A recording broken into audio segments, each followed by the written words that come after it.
Welcome, ladies and gentlemen, to another episode of Double Bind. I am your host, Springle, and welcome to being damned if you do and damned if you don't. And today, my two guest co-hosts are Kay out of Charlotte, North Carolina, and then, of course, we got Twaz back in-house. Everyone. I've been in from L.A. You are from L.A., right? I'm here now. That's where I'm currently. You are where you are, right? That's why I be. Until I'm not. Then I'll be somewhere else. Got you. Well, thank you for joining me. I know it's early, for you. So, yeah. Well. Kay, you was about to say something. Never mind. Go ahead. I guess both of you need your coffee, right? Well, we'll take that back. But yeah, I'm going to just jump right into it. This is going to be part one for this specific topic because I do have some other guests I'd like to speak to involving this particular topic. But I am an immigrant to this country, and I'll be honest, sometimes I find myself feeling like I need to get up, and get out of here. Head back to my little country of Grenada where I'm from. And I've noticed a movement on social media, specifically pertaining to either first generation, second generation children of immigrants, or even just people who are, say, straight up African American or maybe Afro-Brit, wanting to up and leave and going back to the countries of their families, whether that heritage is based in Africa, the Caribbean, or whatnot. Due to the times that we live in, the coronavirus has definitely helped to peel away some of the layers of society. We started seeing racism towards Africans because they said, the Africans were carrying the coronavirus. We've seen instances where here in the U.S., they're like, oh, African Americans are the highest at-risk group. So a lot of these things have caused people to just reassess whether it's worth living in their respective countries. Now, both of you are African American, so I'm going to pose this question to each of you. Have either of you at any point in time felt like, damn, I wish I had family from another country or a place I can call home outside of the U.S. that I can go back to? So, Kay, I'm going to throw that question to you first. Let me hear what you think about that. No, I mean, like you said, I'm from, here. I don't have any, I'm not from any country but the States. Home is where you are. Home is what you make it. I mean, I don't know, people feel they want to escape because what's happening. I mean, yeah, basically. I don't know. Everywhere you go, there you are. I mean, if stuff is going to happen, it's just gonna happen. I mean, but you do understand why they want to leave, though, right? It's not just about stuff happening, because like you said, you could be in any country and shit is going to happen to you, but you know why they're leaving, right? Because of COVID. I mean, is that the main? Not just COVID, but racism and racism is everywhere. You're not going to escape racism. So that's just been going on 2,000 years plus. You're not going to escape that. It might be limited. It might not be as heavy in some places, but race. Well, if you go to Africa, we'll escape racism. To some degree, you'll probably just have to deal with colorism. If you're black and you go to Africa, you don't got to deal with racism. It's not an issue there. The Chinese don't have to deal with racism in China. But the Chinese, funny you said that, the Chinese are in countries in Africa exhibiting racism. The Chinese aren't having racism problems in China. I'm not talking about China. They all they still love each other. And ladies and gentlemen, welcome in Boogs. Boogs was a little late today. It's all right. You still get a B+ for showing up. Hey, Boogs. Hey, guys. I'm sorry. Nah, no worries. We got Kay for the first time. I've talked about Kay to you, Boogs, for a minute now. So she's been able to join us today, calling in from North Carolina. And because you're just hopping in, Boogs, FYI, we are discussing that topic I mentioned, whereas a lot of first and second generation Afro-Brits, Afro-Americans are looking at possibly going back to their countries of origin, either their parents or their grandparents' countries, because of the racial climate and the times we live in. So that's what we're discussing right now. But Twas, you were saying that the Chinese, taking it back to you, the Chinese don't experience racism in China, but we're not speaking about the Chinese though. We're talking about the Black experience. You know what I mean? Not so much the Chinese. I mean, this virus is... So it's not just a virus. So what I'm saying, it's a mixture, just so you guys are clear, it's a mixture of, I think the virus kind of exacerbated certain things, but I'm speaking more on just the racial climate. And again, just the shakiness of the times we live in. A lot of people are looking for ways, as Kay said, to escape. So what I'm saying is, have either of you at any point in time ever felt like this is too much? No. I think what this pandemic has brought to light is that in this era of globalism, that there really is no escape. Exactly. Us being African Americans, okay, where are we gonna go? Down south? That's what it. Exactly. That's what it. That's what it. Right. And it's spiking down there. Exactly my point. Where you gonna go? But there's a whole movement. You guys are familiar with Ghana, right? Let's go hide in the bushes of Africa. Okay, you go there. Let's say. Wait. Hold on. No. How you gonna say hide in the bushes of Africa? See right there? Finish my thoughts. They got cities in Africa. You've been to Africa. I haven't. Let him finish. Finish, Twas. Finish. But I'm saying you can go hide in the bushes of Africa, and maybe you'll be safe there because, there's no, subways. But it's like, what if you catch malaria? What if there's no hospital care? Right. Bugs, let me ask you real quick. Bugs is he's kind of unique amongst the three of us because Bugs was born in London, spent some years in New York, and now lives in Canada. So, but his parents, are Jamaican. So, Bugs, have you ever gotten to a point where sometimes you felt like, this, I can't do this. I got to get out these big metropolitan cities. And have you ever felt like going back to Jamaica or maybe even London just to kind of escape the racism and shit that happens in North America? Because it's a little different, versus Europe. No, and I tell you why. I think that I'm safer, and well, first of all, I'm more comfortable being in a major city.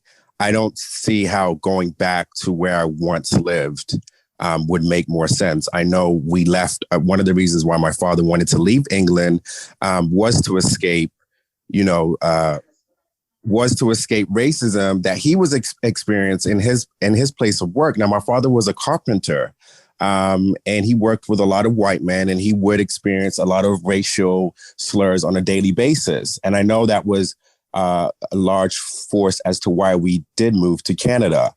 So for me to be an adult now, knowing that, to say, oh, okay, I'm going to go back to England to escape racism here when I know it's just as prevalent as, if not more there than it is here, it almost seems illogical to me, so I don't think I would do that. And also, I don't think there is a place in this world that you can go to escape racism. Exactly. That's what I was saying. The globe is colonized, so where would we go to escape racism? Mars? Thank you. That's what I was saying. It's everywhere. For the people who've been wherever they've been, why did you leave? So I'm speaking more in regards to not even people like myself. Like the reason I came to the U.S. is because of my parents. Obviously, I was a child, so I wouldn't make that decision on my own. Well, how about you? Do you want to go back to Grenada? I'll be honest with you. Sometimes I do. And that's what opened up this conversation initially with me and my friend. We don't want you. Take your ass back. No, because let me put it like this. I'll be honest with you. Even I have another friend who's from Grenada that lives in Toronto, funny enough, same as Books. We've been like brainstorming about ways to repatriate back to Grenada, where we're from. And it's really based in the complex, more sophisticated lifestyles that people live in the metropolitan countries. I guess in some ways it's more related to living more of a simpler lifestyle. Where, for example, in Grenada, I deal with colorism and classism, and I don't have racism to add to that. Oh, okay. Yeah, but isn't classism and colorism cousins and stepsisters of racism? Yeah, they're grandchild. That is true. Well, it's just an ism. It's just an ism. Yeah. It's just an ism. Capitalism, tribalism, communism. But isms exist. Isms exist for a reason. Boxes that we put ourselves in to differentiate and separate. It's interesting that you're saying about you and your friend were talking about ways to essentially go back. And I have seen a lot of articles since this pandemic has started of Americans that have been moving to places like Mexico. And I remember reading one article. I think she was a nurse in California, a Black woman, and she, took all her savings and she bought property in Mexico and she fled. I say that in air quotes. And I was thinking, okay, that's pretty cool, but she has the means and she has the resources to be able to do that. Does the average Black American family, and I'm asking you guys, does the average Black American family have the means and the resources to be able to do that at whim? I ain't got 2 nickels to rub together. I'm about to ask y'all for some money.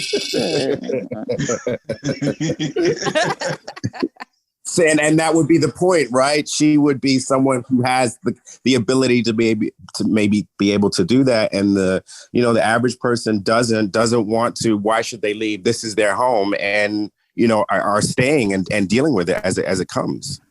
Good point.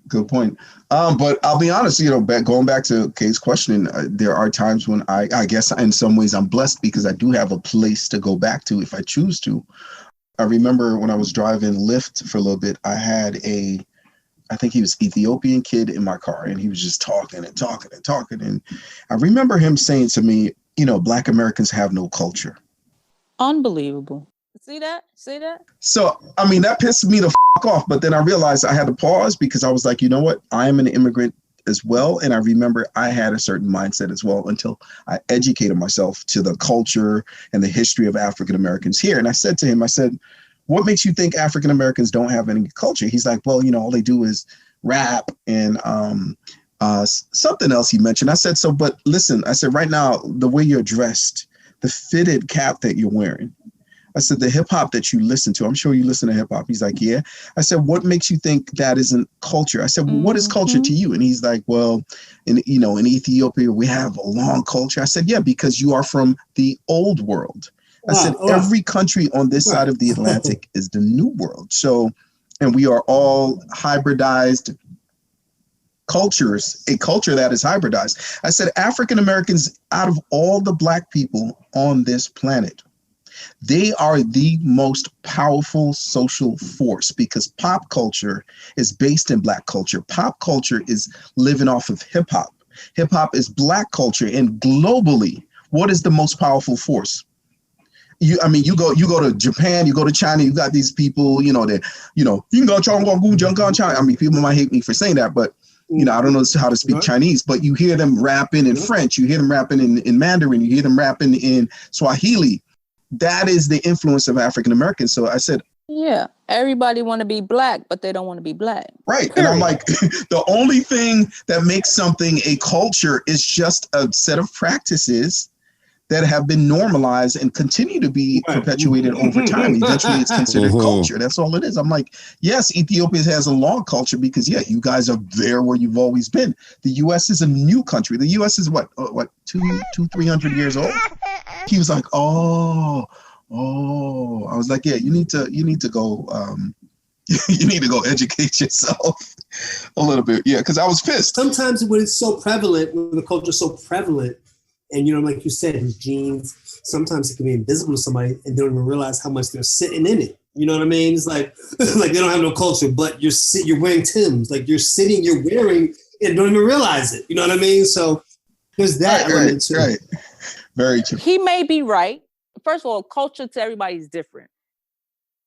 It's better to go based on experience because you can't make he hasn't encountered every Black person. So when you asked him that, probably in his defense, he probably should have said, well, I don't want to make that broad generalization, what I've experienced, because really that's all we can go by is our own experience. So we have a tendency to whatever we experience, we'll generalize it all across the board. But we kind of have to remember we really can't do that because it's really not fair.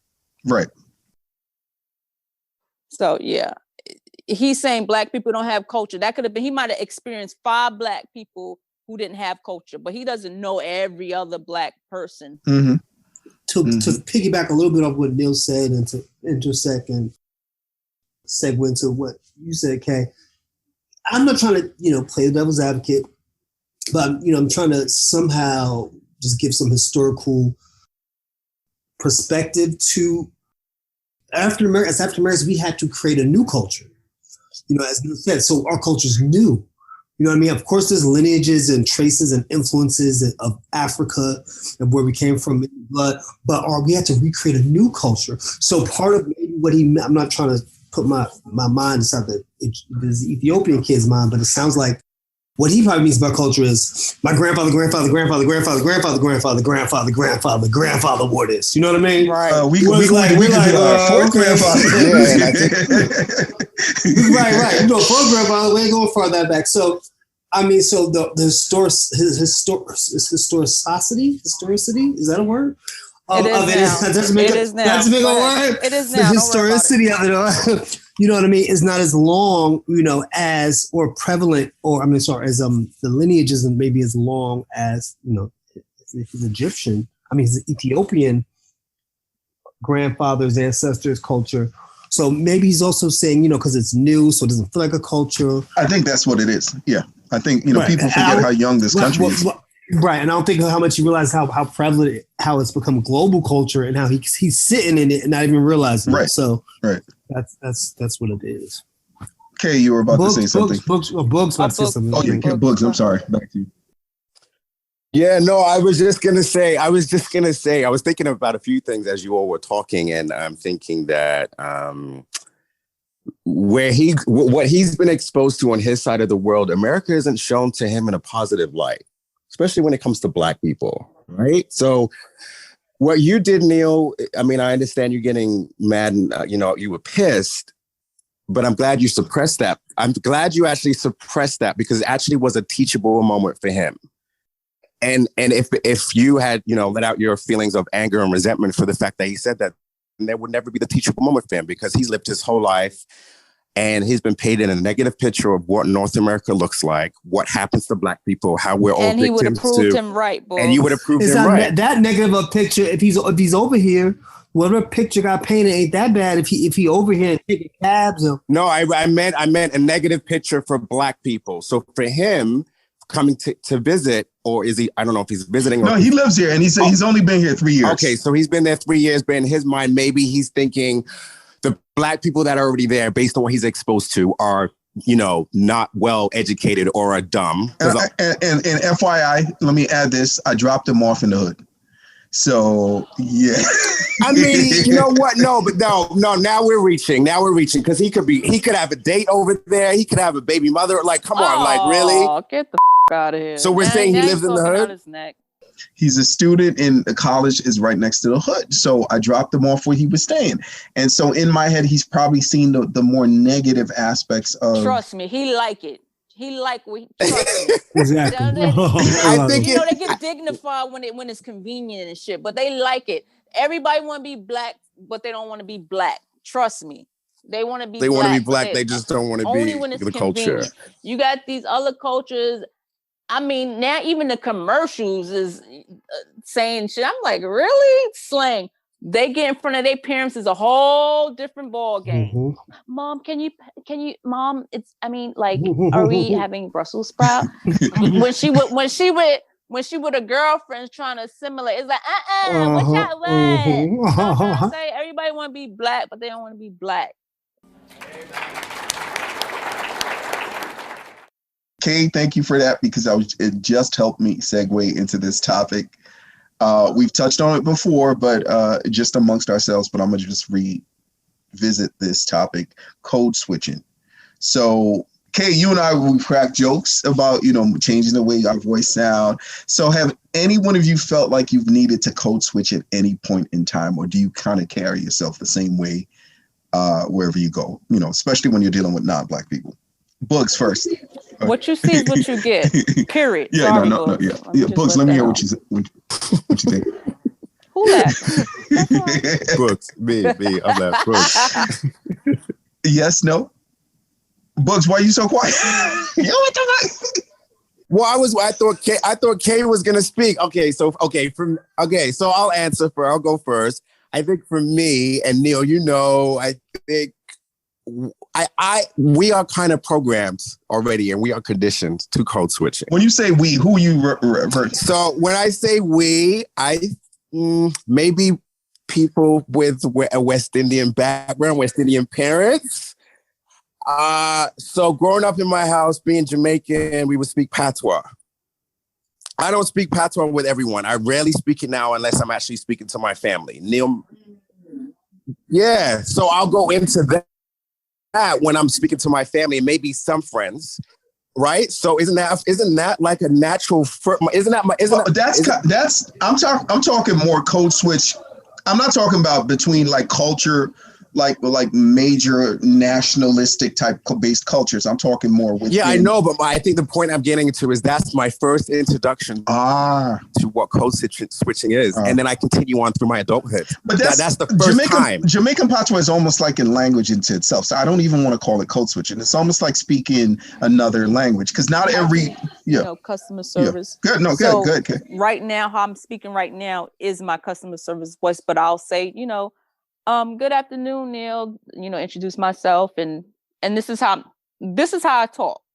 But I'll add more pleasantries. Oh, so how was your day going?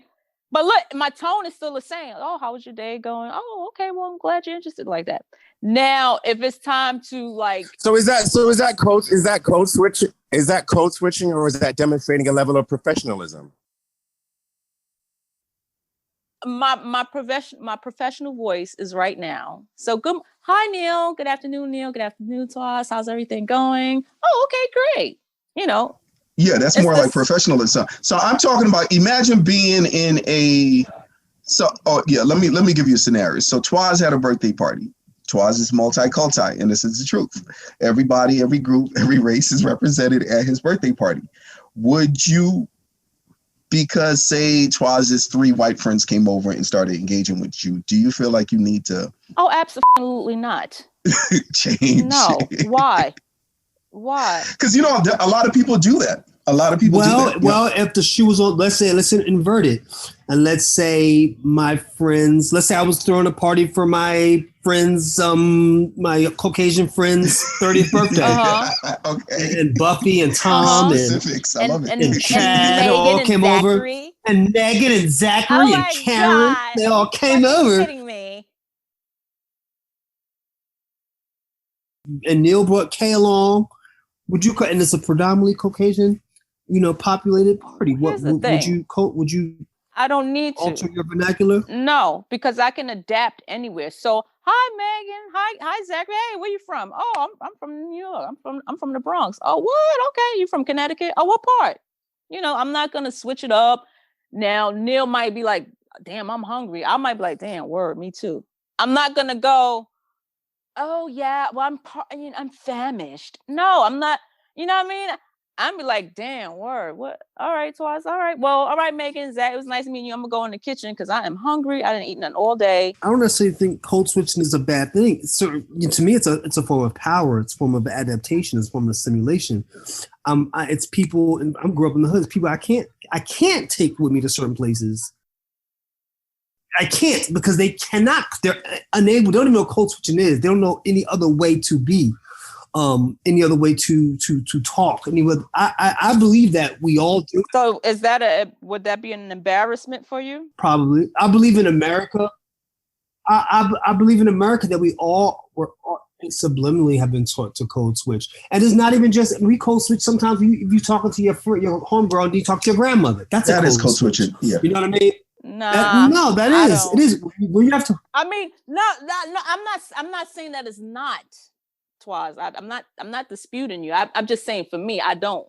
My tone. Well, I'm saying you may not. All I'm saying is you may not realize it. Curse. Well, that's code. We all have.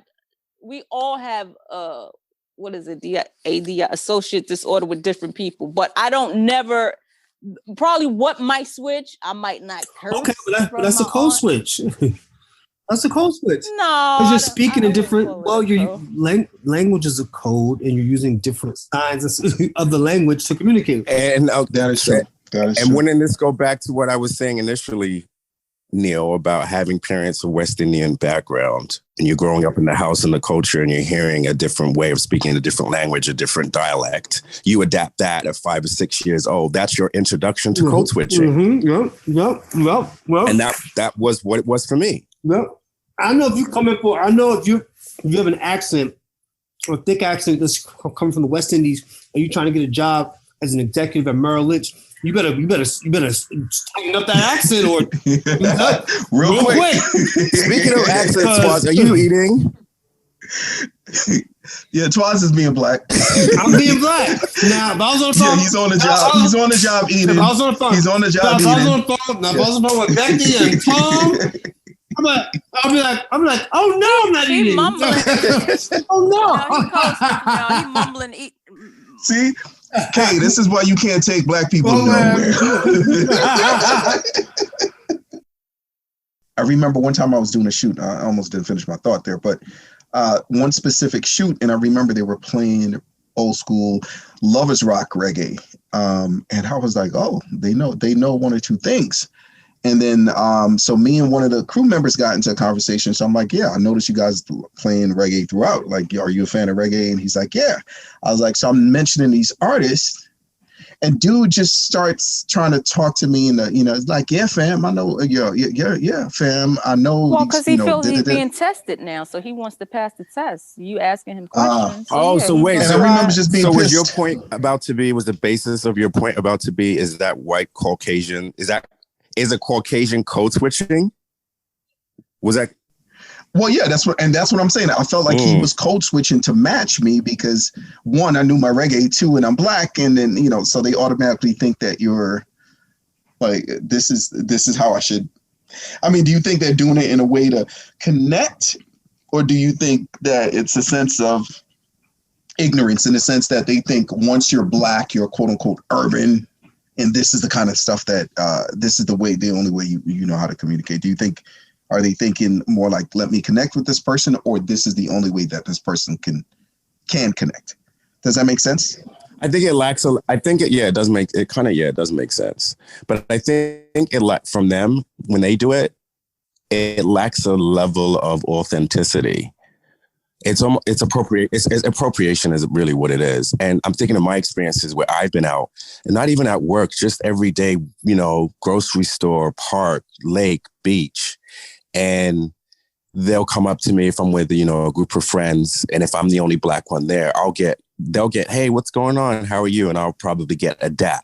Right. Or right, I'll get, do you know where to get any smoke around here, bro? Wait. Twaz, you're awfully quiet. I'm listening. I'm eating. He's eating, right? Y'all. I'm eating. So I won't code switch back. I will say, no, I don't smoke. Right. Or why would you ask me that? You won't get a dap back from me because I don't move in circles like that. Ooh, so bougie. Oh no, it's not. I'm just being standing firm and being true to how I am. So I don't know. What is like that? Wait, what does like that mean? Wait a minute. What does like that mean? I'm just curious. Wait, I'm just curious. Bugs, like when you say like move like that, like what do you mean? Like, well, is it like? Well, Kelly, what I mean is I will continue to move in the manner in which I move, and I will not change that. I will walk straight with my head up high. No, I get it. But what is it though? Like, what is it? You said you move. What is it when you say you move? You move like what? Is it hell high meaning royalty or like? Well, yes, because I'm a king. Right, but it's just vague. It's just vague. I mean, there's times, I've been in these. We've all probably been in these corporate environments where it's kind of buttoned up, tight. It's kind of you got to keep it kind of, and you got the black secretary, And you have that moment where the boss leaves and you with the secretary by herself, and it's like it's kind of like you get to just relax a little bit. And y'all kind of, it's like this subliminal of subconscious code switch where you like, it's a look in the eye, and it's like, oh, okay, we good. You know what I mean? She's like, you ain't lunch yet. You know what I mean? It's like it gets very informal. It can get informal with a person of color in a white collar, predominantly Caucasian office corporate space. Sometimes it could be a relief, like, woof, the black secretary, you know what I mean? Like, me and her have a 30 seconds. That shit don't always, all skin folk and kin folk. I'm not making a blanket statement. I know what you mean. I know what you mean, Twaz. I've been in situations like that. Yeah, I've been in situations like that when, if I'm going for an interview and this seldomly happens. But if there's an interview panel with 3 or 4 and I'll see 1 or 2 black people that are on it, we will give each other the eye. Like that eye, like, I see you. And then there's a relief that will come over me, like, okay, yeah, like, okay, my people are in there. But to Kay's point, all black folk ain't kinfolk. So I will leave that interview still, thinking that in the back of my head too, right? Were they acting with me because they see that I am them too? Or, are they doing it because or they feeling threatened because they don't want me in their organization because they're already a token and they want to be the only one. So there's that layer of it too, right? See? Exactly. Why do you think we as black people might even run those checklists against them? Because we want to be validated by them, and they want to be validated by us. People need validation. I guess it's a human thing. I get it, but we want to be so accepted with them, and they too probably want to be accepted with us. And it's a human thing. Because, like you got maybe all white people, they generally probably, we love you guys. We love you. We love the blacks. My friends are black. That shit. And it's fine. You don't got to feel like you need to say all the slang. Hey, girl, you go, girl. You don't need to do all that. If you awesome and great and whatever, I'm cool with that. You don't have to speak how I speak, eat what I eat to feel validated. You don't have to do that because I like you because you Kelly, you cool. You don't have to do what I do. You don't have to appease me to fit into my world. Now, it's the ones that be doing too much and you just look at them like, really? Now, when you go home to Connecticut, are you going to act like that in front of your mother and father? No, the hell you are not. So why are you doing it over here with me? I don't need you to mirror me. I know who I am. I got my people over here for that. You just be you. And Agreed. Relax. So in relation to that, this is another, all 3 of y'all know me. I'm real sensitive to how people address me. Have any one of you ever felt, have any one of you ever felt in the initial greeting? So for example, you go up into a place of business or you go into a hotel and that person greets you with a hey boss or hey chief or hey bro, or in Kay's case, hey missy, or I don't even know what the female equivalent of boss or chief would be. But do you guys feel that in those few seconds of meeting you, the way a person greets you kind of speaks on their level of respect? Because I feel like I've observed when I've been in a suit and tie and that person in front of me is in a suit and tie, but we're 2 different races, and that person would get a good morning, sir. And when I roll up, it's like, hey, or hey, boss, or what can I do for you, boss? And for me, I feel like it speaks on a certain level of respect that I'm not receiving. Do you guys feel the same way or not? Sometimes, Neil, before you go, sometimes, and this is just you because this is how you are, and you said it, you take things a little too personal. And sometimes it might not be all that you think it is to be. Boss for him could be the respect, like, oh wow, I think he's like, wow. And he's saying sir to this guy because all right, sir. But he might see you more. I just think we gotta learn, black people gotta stop being too sensitive. We too sensitive. And I'm gonna piggyback on what Neil said, because I think it's happening, and Neil brought it to my attention, and I've noticed it. I think as a black man, sometimes we can initiate a code switch upon a worker that's approaching us. So I think when they address you as boss, that's them code switching. or what's up, bro, or Right. what's up. That them doing their own code switch because they feel a certain simpatico or this is the way I can interact with another black man, with a black dude. You know, Caucasian or Asian, you know, I don't think sometimes we understand the impact of hip hop culture. And sometimes we see a brother, they're like, oh, what's up? Oh, like, oh, what's up, bro? You know, what's up, boss? You know what I mean? And I get Neil's perspective too. Neil wants to be treated and greeted the same way as his Caucasian counterpart is. Mhm. Professionally, like you ain't got to get casual. We don't know each other from the block. Like, nah. So, and when that happens, Neil, you give it right back. Or you can just say, "Oh, sir, what's Well, I mean, you've heard my stories. just stop it I shut that shit down. Well, I know you get them all the way together. I know you get them all together. I'm just saying, like, you know, you can redirect somebody's whole energy real quick with, "Oh no, sir, what's advice?" with a smile. Bugs, you were about to say something. Yeah, I was just thinking about your example that you gave earlier about listening to, I think you said reggae came on and he was saying, bro, like that would be a casual code switch for that gentleman and for yourself, right? And that would be acceptable. Even sometimes we're like, wow. Well, the thing is, he was using professionally, AAVE, you know what I mean? He was using African American vernacular, and that pissed me off because he wasn't doing that initially, and he wasn't doing that with his coworkers in the crew. You know what I mean? It's just because we had a little side moment in between takes and we're talking. I'm like, that's cool. You guys are listening to such and such. And then he just, you know, because I don't even talk slang like that. What's kind of, I'm going to say, you know what, let's stretch this. Let me bridge this out a little bit. Because you can find similar certain ways of communication or code switching happening when they feel like you may be gay. You know what I mean? It's like you would think, oh, hey, girl. And it's a whole other code switch. Oh, now I get to do the gay lingo. You know what I mean? Bugs, are you ever offended? Sorry, say that again? Bugs, are you ever offended if somebody's like, hey, girl? Again, like the gay lingo. You know what I mean? I think, again, it's back to the white guy who walks up to me and says, hey, bro. To me, it's why are you doing that? I'm not really offended. It's just, I just want to know why are you doing that? Like, why are you assuming because that I'm a gay man that I talk like that? Milan, darling, Milan. Like, is that to make me feel comfortable in your space or for you to feel comfortable in mine?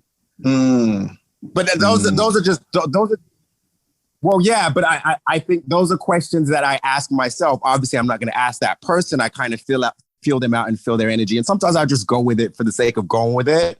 And then I'll think about it later and I'll be like, no, I don't really like that person and the intention that they came with, because I feel like, you know, some girls will do it and it's like they're fag hags. They just want, you know, the gayness to be around them to both key air quotes. Both. It's both. But to value you as a person, they don't. Well, I got a question. So you see how you say you, and this is what I was saying for you, Neil, to just, you know, say something. But you see how you said you don't say anything, and then sometimes you said I'll just go with it. Why you just sometimes? Well, sometimes it's still a time. Why don't you just say something? Why don't you just ask the question? Why do you know what I'm trying to say? Well, because by you sometimes going with it, you're doing the same thing that they did. I think it's sometimes. Well, you're enabling it. I am enabling it. Yeah, I am. She's right. I am enabling it. But it's the confrontation that can come after I check it that can become uncomfortable.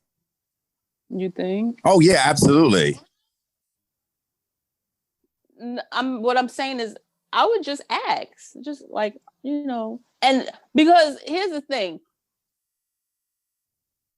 How are you going to learn something if you don't ask it? Like, you want to know, well, why is... Well, I already know, but Kay, I already know why they're doing it, because they see me. You don't really know because you didn't really ask. Because I've not been in this skin for 2 weeks.